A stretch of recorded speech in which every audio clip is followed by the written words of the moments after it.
घूम फिर के बात देखो एक चीज पे आ जाती है कि आप खुश हैं या नहीं हैं। क्या फायदा बहुत ज्यादा पैसों का अगर वो पैसे आपको खुशी नहीं दे सकते। क्या फायदा बहुत ज्यादा पॉपुलैरिटी का अगर आप उस पॉपुलैरिटी की वजह से अनहैप्पी हैं। क्या फायदा अगर आप जीवन में एक बहुत बड़ी पोस्ट में हैं लेकिन वो पोस्ट आपको खुश नहीं रख पा रही है बल्कि दुखी कर रही है। और किसी विद्वान ने बिल्कुल ठीक ही कहा है। क्या कहा है? Happiness is state of mind. तभी तो हम देखते हैं कई बार एक रिक्शा चलाने वाला व्यक्ति आपको बहुत खुश मिलेगा, चेहरे पे रियल स्माइल मिलेगी, लेकिन बहुत बड़े बड़े जो उद्योगपति हैं डिप्रेशन का शिकार हैं, सब कुछ है उनके पास में लेकिन खुश नहीं है। हैप्पीनेस इंडेक्स के मामले में वैसे इंडिया का स्थान काफी पीछे है। हालांकि उस इंडेक्स पर ही क्वेश्चन उठते हैं कि इंडेक्स की मेथोडोलॉजी ठीक नहीं है। बट देखो खुशी लाने के लिए ना असम के बोडोलैंड टेरिटोरियल रीजन में ना पहला international school of peace and happiness open होगा असम के चिरांग डिस्ट्रिक्ट में। टोटल 5 स्कूल्स ओपन होंगे बोडोलैंड टेरिटोरियल रीजन में और पहला होगा अगले साल यानी 2024 के 70 से जनवरी 1st वीक में ये स्कूल स्टार्ट हो जाएगा, international school of peace and happiness. देखो बोडोलैंड असम का वो रीजन है जहां पर कई सालों तक इंसर्जेंसी रही, अशांति रही, जो आज के समय में मणिपुर में है। 5 लाख लोग डिस्प्लेस हो गए यहां पे कम्युनल क्लैशेस की वजह से। तो ये जो स्कूल है ना वो इस चीज पे फोकस करेगा, international school of peace and happiness, कि सभी लोगों को मिलजुल के कैसे रहना है, सभी लोगों को एक दूसरे को रिस्पेक्ट कैसे देनी है, सभी लोगों को पीसफुल कैसे रहना है, इन सभी वैल्यूज पे फोकस करेगा ये स्कूल। ये जो बोडोलैंड का रीजन है ना यहां पे कई सारे अलग अलग फेथ, कल्चर्स, लैंग्वेज और एथनिसिटी के लोग रहते हैं। तो उस लिहाज से देखें तो ये स्कूल का जो कंसेप्ट है वो काफी इनोवेटिव कंसेप्ट है। इंसर्जेंसी तो अब खत्म हो गई है बोडोलैंड में, लेकिन इंसर्जेंसी के घाव को भरने में इस प्रकार का कंसेप्ट सफल साबित होगा ये तो देखो आने वाले समय में ही पता लगेगा, लेकिन एक अच्छी कोशिश है। दिल्ली में भी इस प्रकार का प्रयास हुआ था, हालांकि ऑब्जेक्टिव्स अलग थे, अलग से सिलेबस में एक पार्ट ऐड किया गया हैप्पीनेस करिकुलम। इसके अलावा मध्य प्रदेश में भी इसी प्रकार का कंसेप्ट ट्राई किया गया था अलग वे में। आप बताइए आपकी क्या ओपिनियन है इस इशू पे। और एथिक्स में वैसे हम ये एज ए केस स्टडी या फिर as a example best practice इस्तेमाल कर सकते हैं। डिस्कशन हम स्टार्ट करें। आज की डेट 18 दिसंबर है। डिस्कशन काफी इंटरेस्टिंग और इंपॉर्टेंट है एग्जाम के लिए। सबसे पहला आर्टिकल हम डिस्कस करेंगे 1 पर्सन 1 वोट। दूसरे नंबर पे फॉरेस्ट राइट्स एक्ट से संबंधित आर्टिकल डिस्कस करेंगे, हिंदू का ही। तीसरे नंबर पे आर्टिकल हिंदू का ही है लेकिन लाइव मिंट भी उसमें ऐड होगा। रेड सी में एक नए प्रकार के क्राइसिस इमर्ज हो रहे हैं, न्यू स्वेज क्राइसिस। क्या है न्यू स्वेज क्राइसिस, डिस्कस करेंगे। चलिए डिस्कशन स्टार्ट करते हैं। इसके बाद next article 1 person 1 vote 1 value से संबंधित है और आप जीएस पेपर सेकंड के इस टॉपिक से आर्टिकल को रिलेट कर सकते हो। देखो आजादी से पहले हमारे देश में सबको वोट देने का अधिकार नहीं था। सिर्फ 10 से 15% पॉपुलेशन ही वोट देती थी, यानी रियल पावर से इंडियंस के हाथ में नहीं थी। और इसी का विरोध करते थे हमारे देश के पॉलिटिकल लीडर्स। और ये जो 10-15% लोग वोट देते थे ना, वो भी किस आधार पर वोट देते थे? प्रॉपर्टी एक फैक्टर था, जिसके पास प्रॉपर्टी की ओनरशिप है। लिटरेसी एक फैक्टर था, जो लिटरेट हैं। महिलाओं को वोट देने का अधिकार नहीं था। कुछ कम्युनिटीज के लिए सेपरेट इलेक्टोरेट्स का प्रोविजन था, फॉर एग्जांपल मुस्लिम्स के लिए। समझ गए? लेकिन हमारे देश के फ्रीडम फाइटर्स ये कहते थे सबको वोट देने का अधिकार होना चाहिए, मतलब पॉलिटिकल इक्वालिटी होनी चाहिए। 1 person 1 vote. Even American revolution जब आया था ना, उसमें भी एक स्लोगन आया था, नो टैक्सेशन विदाउट रिप्रेजेंटेशन। उस समय ना जो अमेरिकन थे उनके ऊपर ब्रिटिशर्स का राज था। अमेरिकन को रिप्रेजेंटेशन नहीं दी जा रही थी लेकिन उनसे टैक्स वसूला जा रहा था। तो लोकल अमेरिकन ने मना कर दिया, रेवोल्यूशन कर दी कि भैया आप हमें रिप्रेजेंटेशन तो नहीं दे रहे हो, डिसीजन मेकिंग में हमारा कोई रोल ही नहीं है, लेकिन हमसे टैक्स आप वसूल रहे हो। तो रिप्रेजेंटेशन बहुत जरूरी है। इसलिए जब देश आजाद हुआ ना, तो हमारे देश में यूनिवर्सल एडल्ट फ्रेंचाइज आया, मतलब वो सारे लोग जिनकी एज 18 से ऊपर है, सबको वोट देने का अधिकार। नहीं फर्क पड़ता आप किस धर्म से हो, किस जाति से हो, आपका जेंडर क्या है, आप पढ़े लिखे हो या नहीं हो, सबको वोट देने का अधिकार जिनकी एज 18 से ऊपर है। वैसे देखो universal adult franchise even develop countries में बहुत लेट आया। आपको हैरानी होगी इस चीज की, इवन 1960s तक यूएस में यूनिवर्सल एडल्ट फ्रेंचाइज नहीं था। इवन 1960s तक यूएस में अफ्रीकन मूल के जो अमेरिकन थे ना, उनको वोट देने का अधिकार नहीं था। महिलाओं को पूरा वोट देने का अधिकार नहीं था। इंग्लैंड में यह सिस्टम आया सिर्फ 1928 में, कनाडा में आया सिर्फ 1918 में। तो उस लिहाज से देखें तो इंडिया में यूनिवर्सल एडल्ट फ्रेंचाइज का सिस्टम ठीक समय पे आ गया। मतलब आजादी के बाद इंडिया में पॉलिटिकल इक्वालिटी आ गई, सबको वोट देने का अधिकार जिनकी एज 18 से ऊपर। देखो लिबरल डेमोक्रेसी में यही होता है, 1 पर्सन 1 वोट, सभी के वोट की इक्वल वैल्यू। ऐसा नहीं कि जो अमीर लोग हैं उनके वोट की ज्यादा वैल्यू और गरीब लोगों के वोट की कम वैल्यू। लेकिन एक क्वेश्चन मैं आपसे पूछता हूं, क्या वास्तव में आज हमारे देश में ऐसा है कि 1 पर्सन 1 वोट 1 वैल्यू, मतलब एक पर्सन एक ही वोट दे सकता है और सभी के वोट की इक्वल वैल्यू है? क्या हमारे देश में आज प्रैक्टिकली देखें तो ऐसा ही है? देखो इसका आंसर है नो। चीजें डाइल्यूट हुई हैं। कैसे डाइल्यूट हुई हैं? देखो 2 प्रकार की डाइल्यूशन हुई हैं, एक तो क्वांटिटेटिव और दूसरा क्वालिटेटिव। मेरे साथ एक बार फिर से बोलिए, 2 तरह की डाइल्यूशन हुई है, एक क्वांटिटेटिव डाइल्यूशन, दूसरा क्वालिटेटिव डाइल्यूशन। हम पहले डिस्कस करते हैं क्वांटिटेटिव डाइल्यूशन। कैसे 1 पर्सन 1 वोट 1 वैल्यू नहीं रह गया है, नंबर्स के हिसाब से देखें तो। आप एग्जाम्पल देखिए, एग्जाम्पल से आपको सारा माजरा समझ में आ जाएगा। यूपी में देखो एवरेज के तौर पे एक कॉन्स्टिट्यूएंसी में 25 लाख लोग मिलके एक एमपी चुनते हैं, जबकि तमिलनाडु में 18 लाख लोग मिलके एक एमपी चुनते हैं। तो तमिलनाडु में एक पर्सन के वोट की वैल्यू तो ज्यादा हुई ना, क्योंकि 18 लाख लोग मिलके एक एमपी चुन रहे हैं, यूपी में 25 लाख लोग मिलके एक एमपी चुन रहे हैं। मैं आपको और सिंपल भाषा में बता देता हूं, अगर देखो एक कॉन्स्टिट्यूएंसी में 1000 लोग मिलके एक एमपी चुनेंगे और दूसरी किसी कॉन्स्टिट्यूएंसी में सिर्फ 5 लोग मिलके एक एमपी चुनेंगे, तो इन 5 लोगों की वोट की वैल्यू तो ज्यादा हो गई ना। तो फिर वो वाला कंसेप्ट तो गड़बड़ा गया, 1 person 1 vote 1 value. Equal value कहां पे है? नहीं है। तो ये क्या है? ये है क्वांटिटेटिव डाइल्यूशन।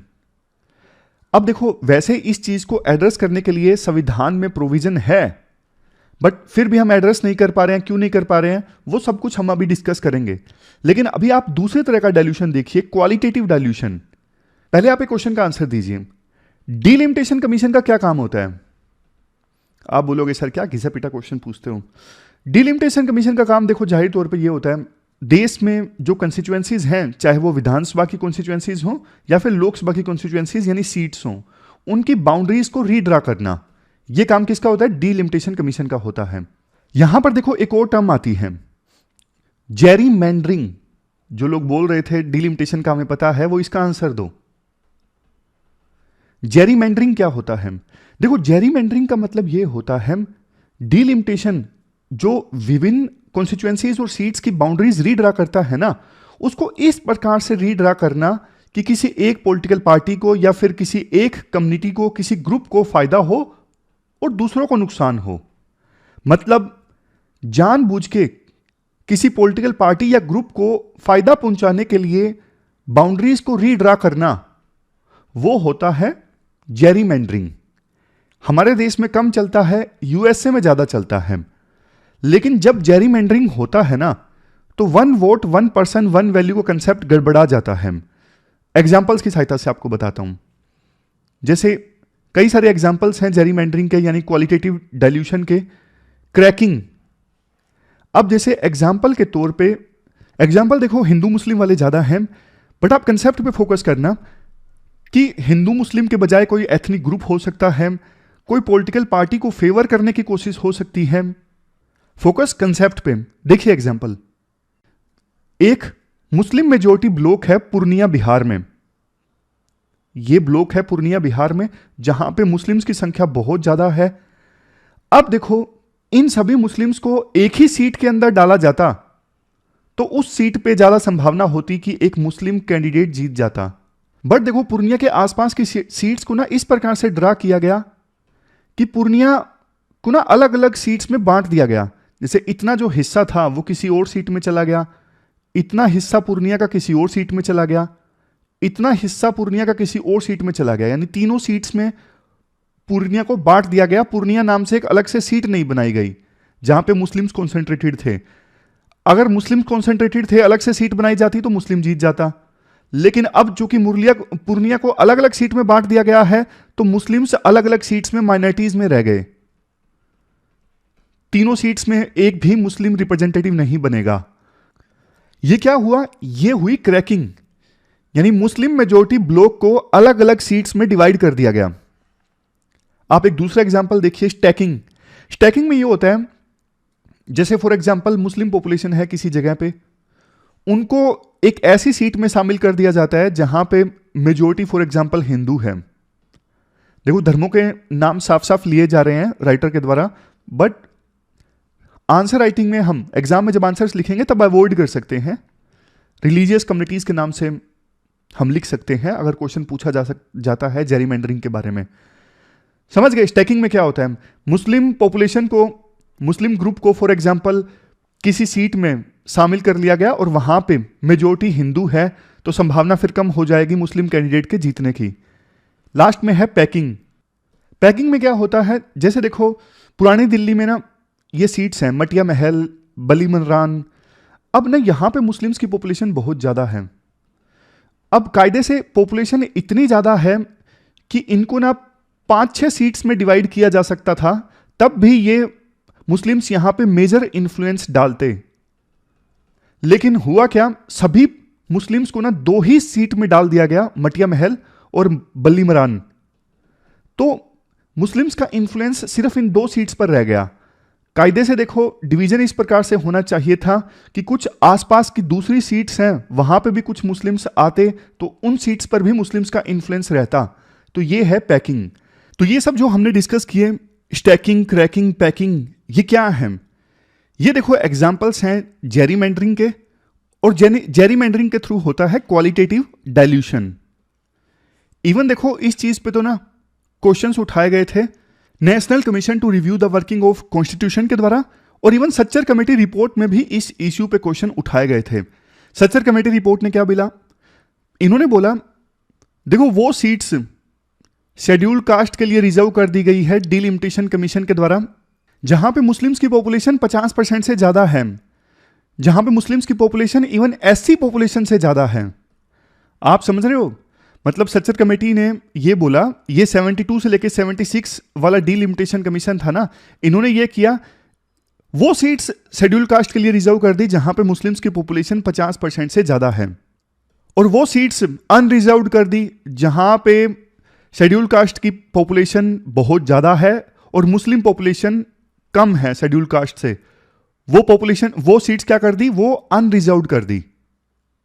तो इन सब चीजों का इंपैक्ट पड़ा है मुस्लिम रिप्रेजेंटेशन पे हमारी पार्लियामेंट में। मुस्लिम्स की पॉपुलेशन है 14.2% और रिप्रेजेंटेशन है 4.42%। अब देखो कायदे से दोनों चीजों को कैसे एड्रेस किया जाए। पहले नंबर पे हमने क्या डिस्कस किया? क्वांटिटेटिव डाइल्यूशन, और दूसरे नंबर पे क्या था? Qualitative dilution. क्वांटिटेटिव डाइल्यूशन को एड्रेस करने के लिए अभी देखो फ्रीज लगा हुआ है। पहले जो डिलिमिटेशन कमीशंस गठित किए गए थे ना, उन्होंने सीट्स इंक्रीज की।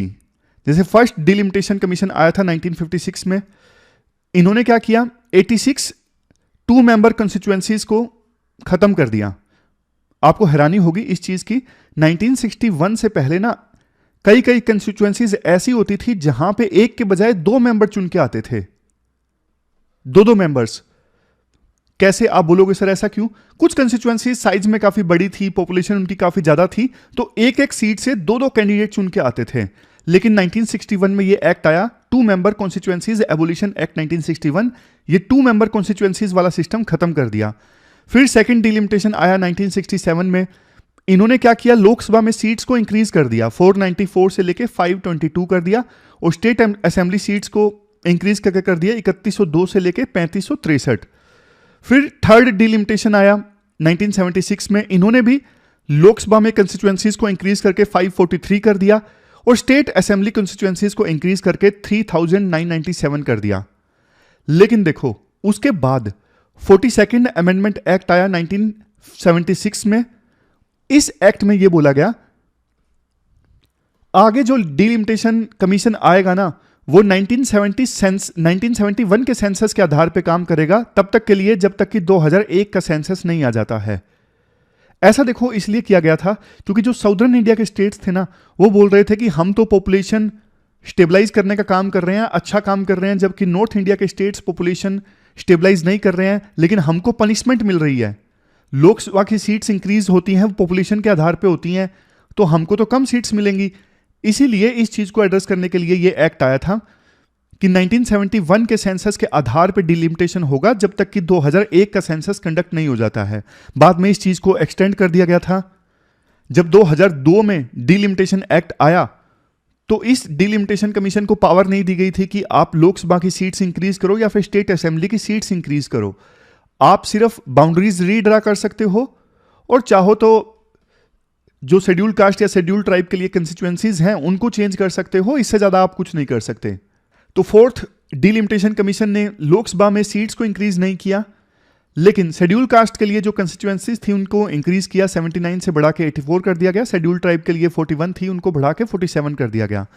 अब प्रोविजन ये है कि 2026 के बाद जो पहला सेंसस कंडक्ट होगा ना, उस सेंसस के आधार पे डिलिमिटेशन गठित किया जाएगा।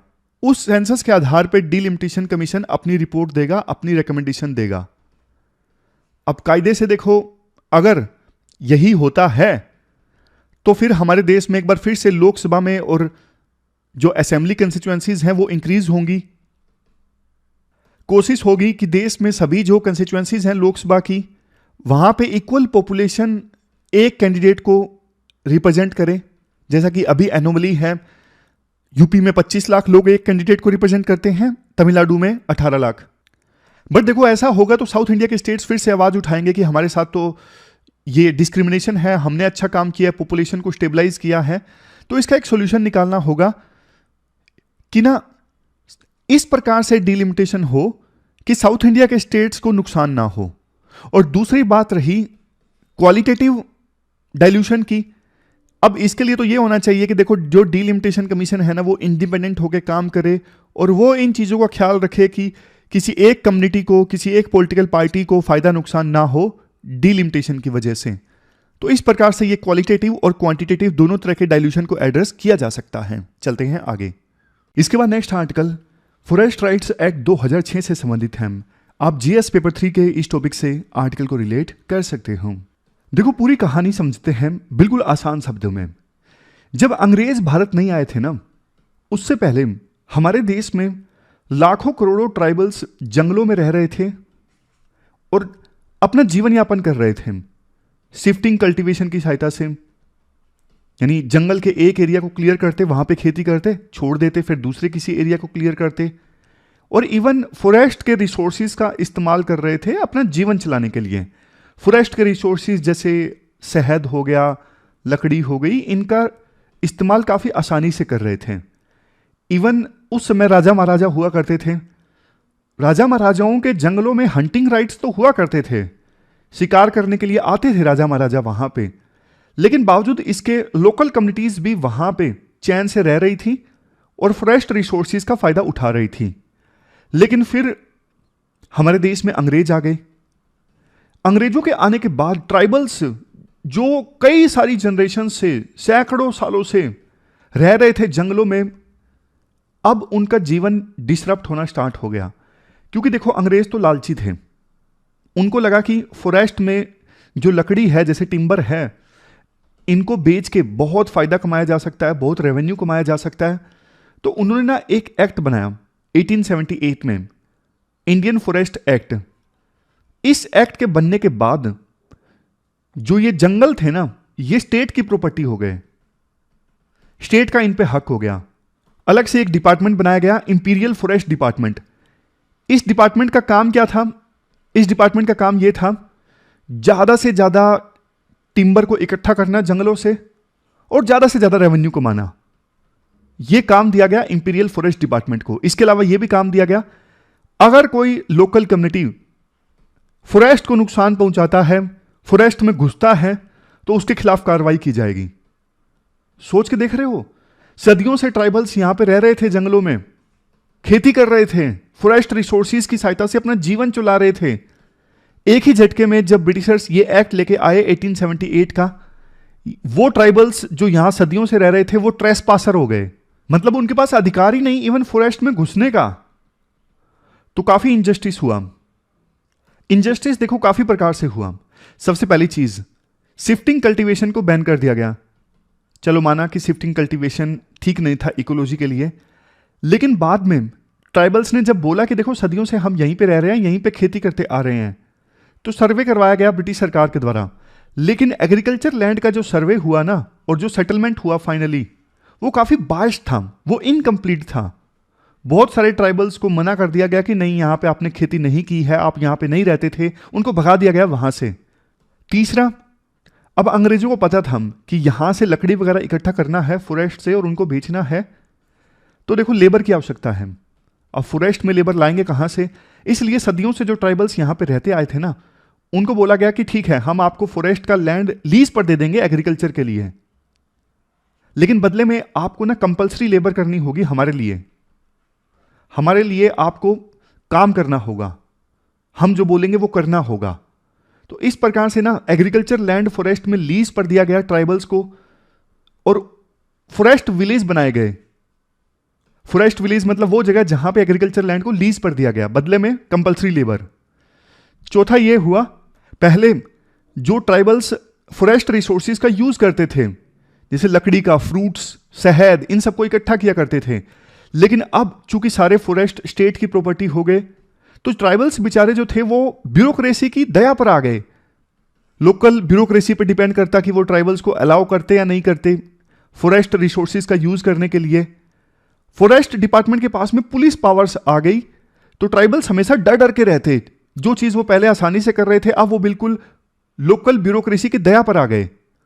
मतलब जो चीज पहले उनका अधिकार थी, अब वो अधिकार नहीं होगा, बल्कि एहसान हो गया स्टेट का कि हम आप पे एहसान कर रहे हैं कि फॉरेस्ट रिसोर्सेज को यूज करने दे रहे हैं। नेक्स्ट चीज, लोकल कम्युनिटी का ना, फॉरेस्ट में जो कम्युनिटीज रहती थी, फॉर एग्जांपल ट्राइबल्स रहते थे, अब उनका राइट खत्म हो गया कि फॉरेस्ट को कैसे मैनेज करना है। पहले ट्राइबल्स मिलकर डिसाइड करते थे कि फॉरेस्ट को कैसे मैनेज किया जाए, बट अंग्रेजों के आने के बाद कम्युनिटी राइट्स छिन गए। यानी लोकल ट्राइबल्स की कम्युनिटी नहीं डिसाइड करेगी कि फॉरेस्ट को कैसे मैनेज करना है। तो इस प्रकार से अंग्रेजों के आने के बाद इनजस्टिस हुआ, देश आजाद होता है इसके बाद। लेकिन देखो, आजादी के बाद भी एकदम से बहुत सारे प्रिंसली स्टेट्स इंटीग्रेट किए गए थे ना।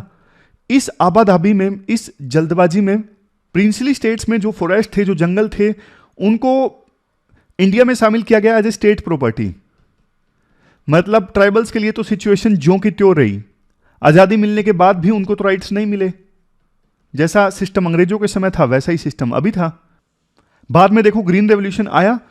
ग्रीन रेवोल्यूशन में ना इस चीज पे जोर था कि ज्यादा से ज्यादा फूड ग्रेन उगाया जाए, तो फॉरेस्ट लैंड को ना लीज पर दिया गया ग्रो मोर फूड कैंपेन के तहत। बट देखो, लीज पर दिया गया फॉरेस्ट लैंड को ज्यादा फूड ग्रेन उगाने के लिए, इस चीज को ना कभी रेगुलराइज नहीं किया गया। मतलब कि लोकल ट्राइबल्स को ही लैंड दे दिया जाए फॉरेस्ट का खेती करने के लिए, इसे कभी रेगुलराइज नहीं किया गया। कई बार ऐसा होता कि बड़े बड़े डैम बनाए गए आजादी के बाद, लेकिन डैम बनने की वजह से जो ट्राइबल्स डिस्प्लेस हुए जंगलों से, उन्हें किसी दूसरी जगह पर लैंड नहीं दिया गया, और इसके अलावा उन्हें कोई और लाइवलीहुड का सोर्स नहीं दिया गया। मतलब फॉरेस्ट का एक्सप्लॉयटेशन चलता रहा जैसा कॉलोनियल ईरा में होता था। कुछ एक्ट्स आए जैसे wild life protection act 1972, forest conservation act 1980। इन्होंने भी देखो बल्कि और ज्यादा इनजस्टिस किया ट्राइबल्स के साथ में जो जंगलों में रहते हैं।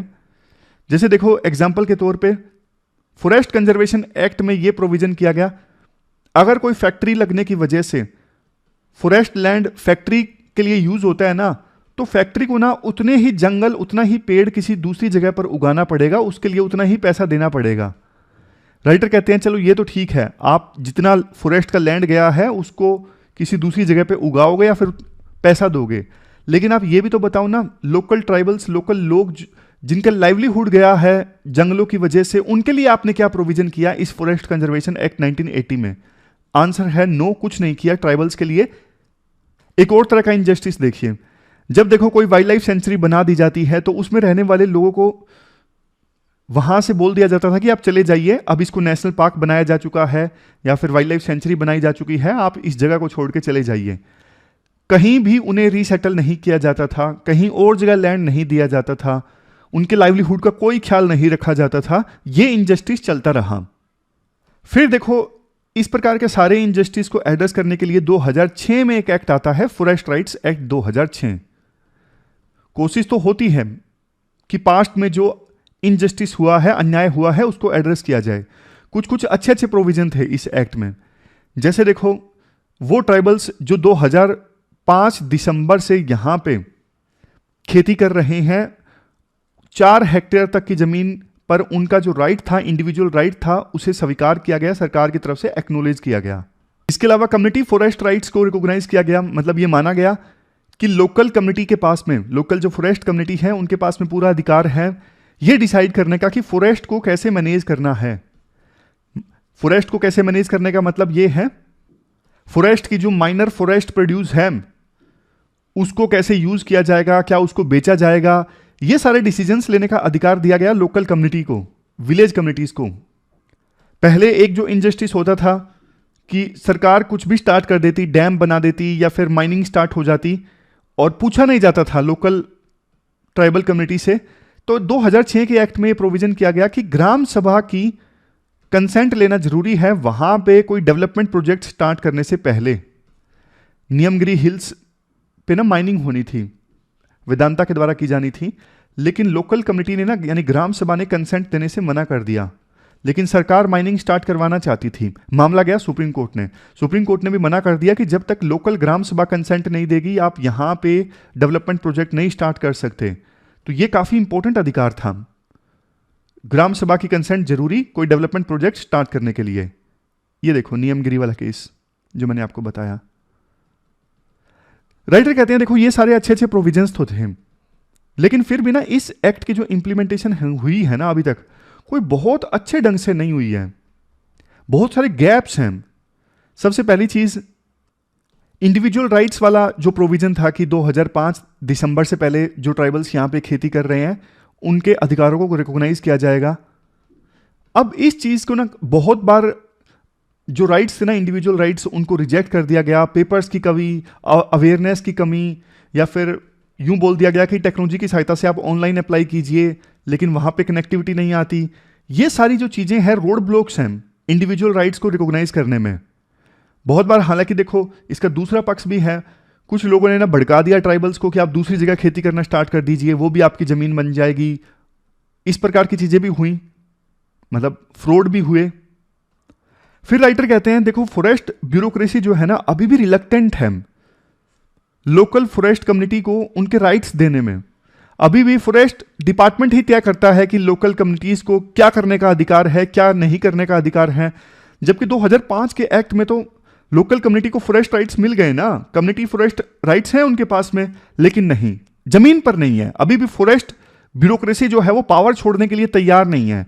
उनको ये लगता है कि लोकल कम्युनिटी को हमने पावर दे दी ये डिसाइड करने की कि फॉरेस्ट को कैसे मैनेज करना है, कल को उन्हें रीसेटल करना हुआ तो वो रीसेटल नहीं होंगे अच्छे से, जल्दी से। और एक चीज ये भी देखो, पावर हर किसी को चाहिए, फॉरेस्ट डिपार्टमेंट अपनी पावर ये जाने नहीं देना चाहता। तो कायदे से देखो कुछ ही स्टेट्स हैं जैसे महाराष्ट्र, उड़ीसा, छत्तीसगढ़, ये वो राज्य हैं जिन्होंने कम्युनिटी फॉरेस्ट राइट्स को रिकॉग्नाइज किया है। अदरवाइज देखो बाकी जगहों पर community forest rights local communities को नहीं दिए गए हैं। समझ गए? अभी भी देखो पूरी तरह से राइट्स नहीं मिले हैं, यानी इन्फोर्समेंट 2006 के इस एक्ट का अच्छा नहीं है। जहां अवेयरनेस की कमी है, अभी भी रिजेक्शन क्लेम्स काफी ज्यादा हैं, अभी भी फॉरेस्ट ब्यूरोक्रेसी रिलेक्टेंट है, टेक्नोलॉजी का इस्तेमाल हो रहा है, लेकिन लोकल कम्युनिटीज को टेक्नोलॉजी यूज नहीं करने आती, वहां पे कनेक्टिविटी काफी कम है। तो पॉलिटिकल विल चाहिए फॉरेस्ट डिवेलपर्स को राइट्स देने के लिए, जंगलों में रहने वाले लोकल ट्राइबल्स को राइट्स देने के लिए। तो ये पूरा आर्टिकल हमने डिस्कस किया, चलते हैं आगे। इसके बाद देखो लाइव मिंट का एक आर्टिकल है न्यू स्वेज क्राइसिस से संबंधित। पहले मैं आपको मैप दिखाता हूं, आप ये मैप ध्यान से देखिए। यहां पे यमन है, ये है बाब अल मंडेब, ये रेड सी है, और ये फेमस स्वेज कैनल है। ये जो आर्टिकल है ना, न्यू स्वेज क्राइसिस से संबंधित है। न्यू स्वेज क्राइसिस कैसे? देखो, वर्ल्ड का कम से कम 12% जो ट्रेड है ना वॉल्यूम्स के हिसाब से यहीं से होता है, स्वेज कैनल के थ्रू यहां से जाता है। लेकिन यमन में आपको पता है सिविल वार चला काफी समय तक यहां पे सिविल वार चला।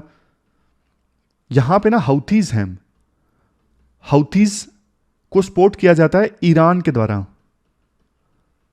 तो यमन में ना हाउथीज ने कुछ जगह पर कब्जा कर लिया था, तो इनको खदेड़ने के लिए सऊदी अरेबिया, यूएई, इन सब देशों ने ना अपनी फोर्सेस भेजी थी यमन में। काफी समय तक यहां पे लड़ाई चलती रही, लेकिन कोई नतीजा नहीं निकला, बहुत से सिविलियंस की जान चली गई। फाइनली 2022 में ना यहां पे सीज फायर साइन हो गया। अब हाउथीज का अभी भी काफी सारे एरिया में कब्जा है, जैसे कैपिटल सना में हाउथीज का कब्जा है।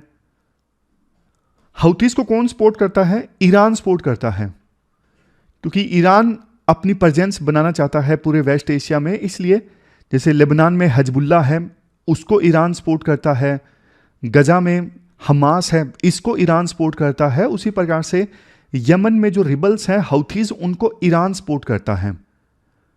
हुआ ये है, जब से देखो इजराइल और हमास के बीच में युद्ध स्टार्ट हुआ है ना यहां पे, अब सीधा सीधा तो ईरान इस युद्ध में कूद नहीं सका। तो ईरान ना अपने प्रोक्सी ग्रुप्स को, जैसे मैंने आपको बताया हिजबुल्ला ईरान का प्रोक्सी ग्रुप है, इनडायरेक्टली ईरान के कहने पे काम करता है। यमन में जो हाउथीज हैं वो ईरान के कहने पे काम करते हैं। तो ईरान ने अपने प्रोक्सी ग्रुप्स को एक्टिव कर दिया है। वो किस प्रकार से इजराइल को चोट पहुंचा सकते हैं, क्योंकि हाउथीज का कब्जा है यमन के इस एरिया में। तो हाउथीज ने डिसाइड किया कि यहां से, यानी बाबल मंडेब से जो भी इजराइल के शिप्स गुजरेंगे ना, उनको हम अटैक करेंगे। ये डिसाइड कर लिया हाउथी रिबल्स ने, और अटैक करना भी स्टार्ट कर दिया। लेकिन देखो, इजराइल का ना यहां से ट्रेड बहुत कम होता है, सिर्फ 5% होता है। इजराइल का दूसरी साइड से ट्रेड होता है, मेडिटेरेनियन सी से। तो ना हाउथी रिबल्स ने जिन शिप्स को अटैक किया ना, उनका बल्कि इजराइल से कोई लेना देना भी नहीं था। इवन झंडा लगा हुआ है हांगकांग का, लेकिन हाउथीज ने शिप पे अटैक कर दिया। काफी सारे शिप्स पे अटैक कर दिया हाउथीज ने इस रीजन में। इस वजह से ना बड़ी बड़ी जो शिपिंग कंपनीज है ना, जिनके नाम मैं आपको बताता हूं, ये देखिए नाम है CMA, CGM, MSC, ये बड़ी बड़ी कंटेनर शिपिंग कंपनीज हैं। अब इन्होंने ना अपने ऑपरेशन यहां पे या तो सस्पेंड कर दिए हैं या फिर रोक दिए हैं कि हम इस रेड सी से अपने शिप्स को नहीं भेजेंगे, क्योंकि हाउथीज यहां पे ना शिप्स को टारगेट कर रहे हैं।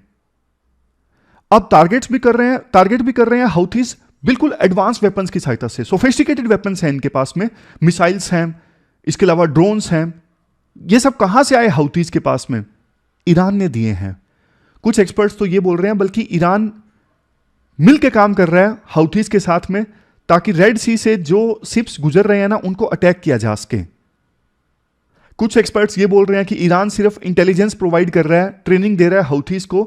ईरान ये नहीं बता रहा कि इस शिप को टारगेट कीजिए। तो रिजल्ट ये निकला कि अब इस एरिया से ना, यानी रेड सी से बहुत कम शिप्स जा रहे हैं। बड़ी बड़ी कंपनीज तो अपने शिप्स यहां पे भेज ही नहीं रहे हैं रेड सी में। तो इस एरिया से अब बहुत कम शिप्स जा रहे हैं। अब जिनको सामान भेजना भी होता है ना, तो शिपिंग कंपनीज कहती हैं हम यहां के बजाय सामान यहां से भेजेंगे, मतलब यहां के बजाय सामान घुमा के भेजेंगे।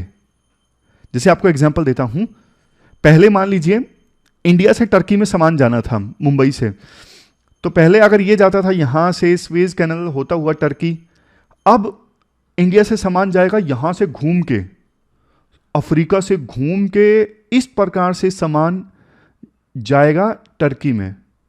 कितना लंबा चक्कर लग गया, यानी शिपिंग की कॉस्ट काफी ज्यादा। शिपिंग की कॉस्ट ज्यादा आएगी तो जरूरी वस्तुएं के जो दाम है वो बढ़ जाएंगे, यानी महंगाई आ जाएगी। जो देश ज्यादा प्रभावित होंगे इसकी वजह से, उन देशों में खास करके। अब दूसरी चीज देखिए, इजिप्ट जो देश है ना, इजिप्ट को रेवेन्यू मिलता है जब कोई शिप जो है वो स्वेज कैनल से गुजरता है, और इस रेवेन्यू से इजिप्ट की इकोनॉमी का काम चलता है। अगर देखो स्वेज कैनल से कम शिप्स गुजरेंगे तो मतलब इजिप्ट को कम रेवेन्यू मिलेगा। ऑलरेडी इजिप्ट की जो इकोनॉमी है वो क्राइसिस में है, और ज्यादा कम रेवेन्यू मिलेगा तो और ज्यादा क्राइसिस आ जाएंगे इजिप्ट में। आप एक और चीज देखिए, अब देखो हाउथी रिबल्स यहां पे शिप्स को टारगेट कर रहे हैं। यूएसए या फिर दूसरे देशों की नेवी चुप करके तो बैठी नहीं है। पिछले कुछ दिनों में यूएसए और यूके की नेवी ने भी हाउथी रिबल्स के बहुत सारे ड्रोन्स को टारगेट किया है। यूएसए ने अपने नेवल शिप्स यहां पे डिप्लॉय किए हैं ताकि हाउथी रिबल्स को रोका जा सके। लेकिन देखो, अब 50 ड्रोन यूज करेगा हाउथी रिबल्स, 48 को मार गिराएंगे यूएस की नेवी, यूके की नेवी। एक दो ड्रोन तो निकल जाएंगे ना, 50 मिसाइल छोड़ेंगे, एक दो मिसाइल तो टारगेट कर ही देगी ना। इतने महंगे महंगे शिप होते हैं ये, उनको तो फिर नुकसान पहुंच ही जाता है ना। ये दिक्कत है। अब एक और फैक्टर ये है, अगर यूएसए की नेवी यमन पे डायरेक्टली अटैक करती है, जैसा कि इजराइल ने सोचा है कि हम हाउथी रिबल्स के ठिकानों पे डायरेक्टली अटैक करेंगे, इससे युद्ध और ज्यादा भड़क सकता है इस रीजन में, यह खतरा है। फिर देखो, एक ऑप्शन यह हो सकता है कि जब यहां से शिप्स गुजरें तो उनको मिलिट्री एस्कॉर्ट प्रोवाइड करें, साथ साथ मिलिट्री के शिप्स भी चलें, कॉमर्शियल शिप्स के साथ साथ। बट कितना महंगा पड़ेगा, हर एक शिप को अगर मिलिट्री अपनी प्रोटेक्शन देगी, नेवल शिप्स भी साथ साथ चलेंगे मिलिट्री वाले कॉमर्शियल शिप्स के साथ, तो ये रिसोर्स की कंजम्पशन बहुत ज्यादा इंक्रीज कर देता है, बहुत ज्यादा एक्सपेंसिव है ये चीज। तो देखो, इस चीज को लेकर ना बात करनी चाहिए ईरान समेत कुछ दूसरे देशों के द्वारा, ताकि ये नए जो स्वेज क्राइसिस है ना, इनको जल्द से जल्द एड्रेस किया जा सके, अदरवाइज इससे प्रॉब्लम बढ़ती जाएगी। तो ये पूरा आर्टिकल हमने डिस्कस किया न्यू स्वेज क्राइसिस से संबंधित। चलते हैं आगे। लास्ट में ये क्वेश्चंस देख लीजिए जो आपको अटेम्प्ट करने हैं। मेनली 2 क्वेश्चंस आपको अटेम्प्ट करने हैं। एक 1 वोट 1 वैल्यू से संबंधित चैलेंजेस हैं हमारे देश में 1 वोट 1 वैल्यू इंश्योर करने में। दूसरे नंबर पे जो क्वेश्चन आपको अटेम्प्ट करना है वो फॉरेस्ट राइट्स एक्ट से संबंधित एड्रेस करना है। दोनों क्वेश्चंस के आंसर आपको देने हैं 250 वर्ड्स में। pwonlyas.com पे जाके आप इन क्वेश्चंस के आंसर दे सकते हो। वहां पे आपको मॉडल आंसर भी मिलेंगे। आंसर जरूर दीजिए आप, रेगुलर बेसिस पे आपकी आंसर राइटिंग स्किल्स जो हैं वो अच्छी होंगी। तो आज की हमारी डिस्कशन में इतना ही है। कैसी लगी आपको डिस्कशन, आप कमेंट बॉक्स में बताइए। कल मिलते हैं फिर से एक नई डिस्कशन के साथ। तब तक के लिए आप अपना ख्याल रखिए, अच्छे से पढ़िए। Thank you, thank you, thank you, thank you very much for discussion.